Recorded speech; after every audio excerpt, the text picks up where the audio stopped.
What's up, guys? It's Salvajee. We're back with another Xur video. Okay, so today we're gonna be taking a look at Xur's inventory while I pull on a light show for you guys. Yeah, Sharkeisha, that one I'm hate. Okay, Xur, let's see what he's got. Sorry guys, I got a little excited there. You know, when I see my boy Xur with his tentacles and shit, I'm just like, damn, my boy is back. Okay, so Wardcliff Coil, rocket launcher. Let me just tell you guys this, alright? I got the Wardcliff Coil yesterday from the gunsmith, and I got the Wardcliff Coil last week, alright, from Soraya. So yeah, that kind of sucks. You know, I was expecting Xur to bring maybe, I don't know, Skyburner's Oath, the only exotic weapon that I actually need at the moment. Anyways, it's all good. Wardcliff Coil, should you guys get it, should you guys not get it. I found that this rocket launcher, because I have been using it a lot. I've used it in the raid, I've used it in this week's Nightfall. This thing is really good when it comes down to taking out a lot of you know, red health bar enemies. It's also really good when it comes down to melting majors and of course strike bosses. But there's only one bad thing about this rocket launcher, right? And the bad thing is that you can't really shoot this rocket launcher from far away and almost medium distances. You kind of have to be very close to the target. With that said though, this rocket deals massive damage, okay? The velocity is really good. The reload speed, it's not that great, but of course it has a perk that when you walk over heavy ammo, you actually just get like, you know, you get the reload like automatically, which of course is very helpful. Anyways, the point is, this thing is pretty good, alright? If you can use this thing at short ranges, if you can use this thing at, you know, medium to short ranges, you're gonna get some work out of it, specifically when it comes down to PvE encounters, such as, of course, the Glimmer Extraction, what's the thing called, the Glimmer Extraction public event, and of course other public events like Injection Rig, and of course the Cabal one as well. You know, there are a couple of majors on that one as well, you know, the one where you have to shoot the Thresher.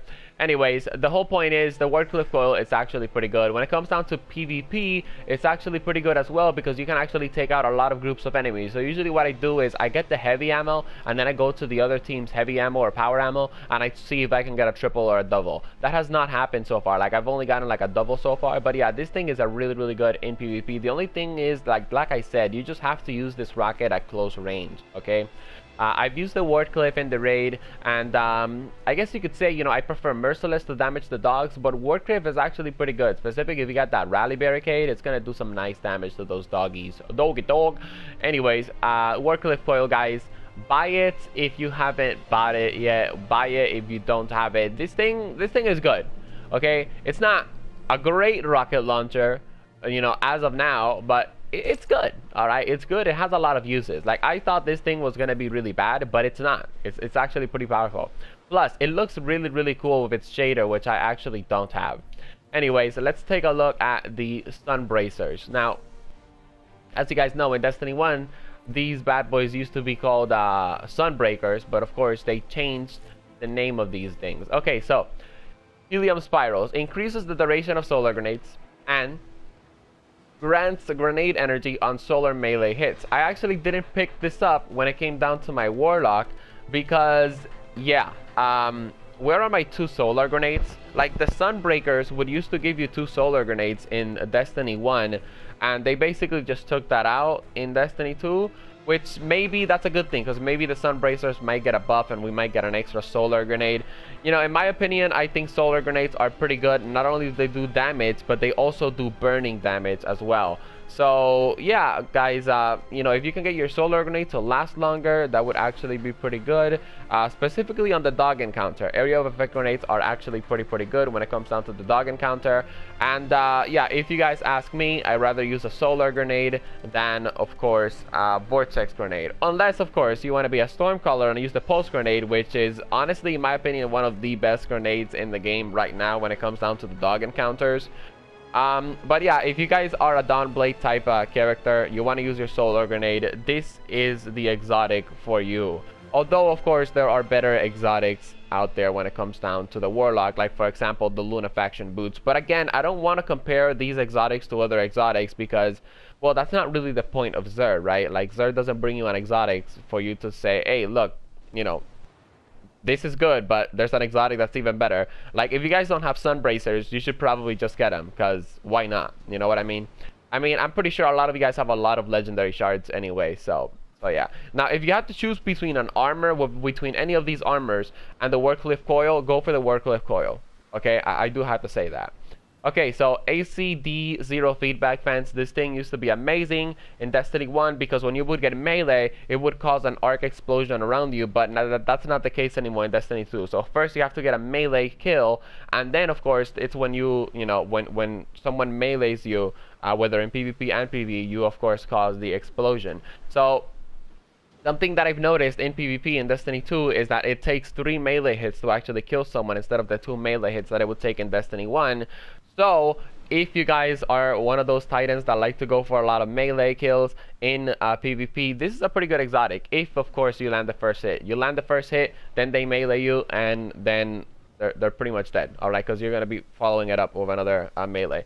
Anyways, the point is, guys, this thing is good, but it's not really great, which is why I didn't pick it, of course, for my Titan. I actually chose the Doomfang Pauldrons.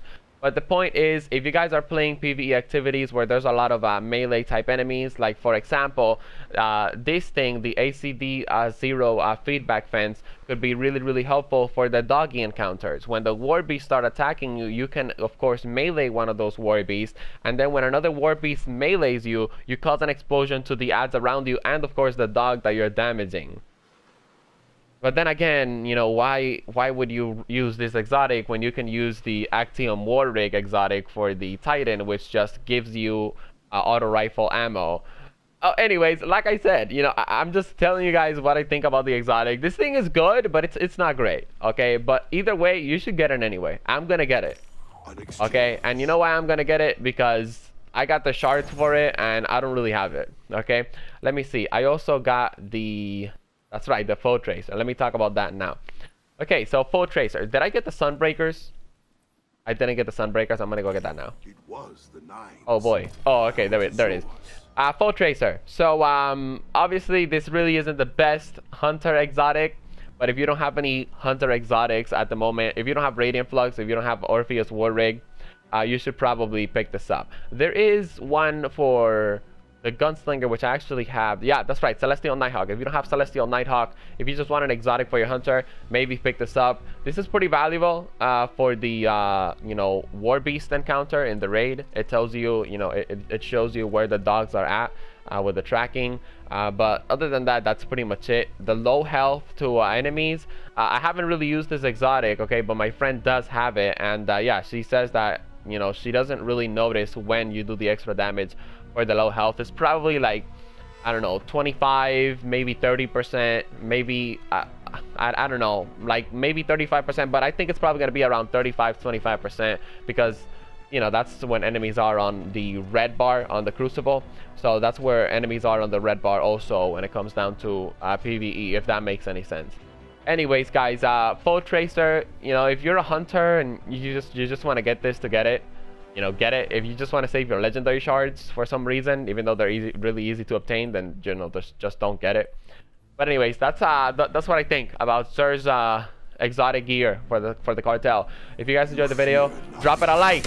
Feel free to subscribe to join the Salvajee cartel, and I'll be seeing you guys on the next video with the next light show of Sir. Okay, bye.